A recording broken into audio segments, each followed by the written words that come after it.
When rioting broke out in Minneapolis last week, it created unexpected problems for people living in some neighborhoods, many already suffering from the effects of COVID-19. To add to their struggles, grocery stores were either looted or just closed their doors, and public transportation wasn't running. That cut off the food supply for many. That is until a middle school parent put out a call for help, and people responded in epic fashion. Jamie Yukas has the story.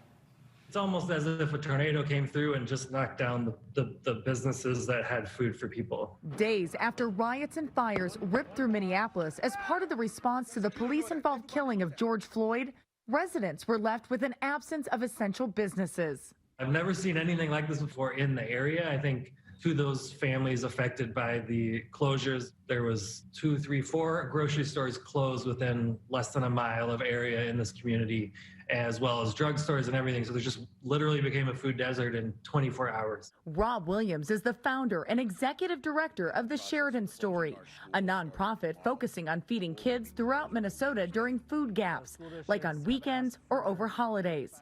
And now, when no grocery stores exist, Williams partnered with a local middle school after a community member put a call out on social media to help feed their neighbors. The response was remarkable. As an educator, knowing that our kids will be fed because of the stores currently being shut down, this heals my heart a lot. 85 bags of food were needed.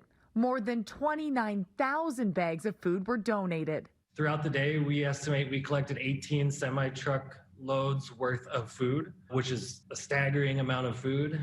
Honestly, I'm really emotional right now. I'm so thankful that our neighbors are coming together. It's the most beautiful thing I've ever seen. We had 14 blocks of cars lined up to drop off food. We ended up opening another site down the street from the middle school at a park to also accept items.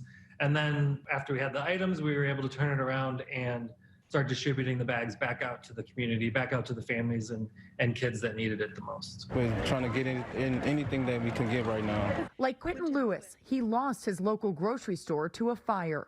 It does make the situation better to make me feel like, oh, people really do have a heart. That's what I feel like. People really do care. I think this was an unprecedented situation, and it required an unprecedented response, which is what we saw from the community on Sunday, and it will continue to require a unprecedented response going forward. And that will require some food for thought.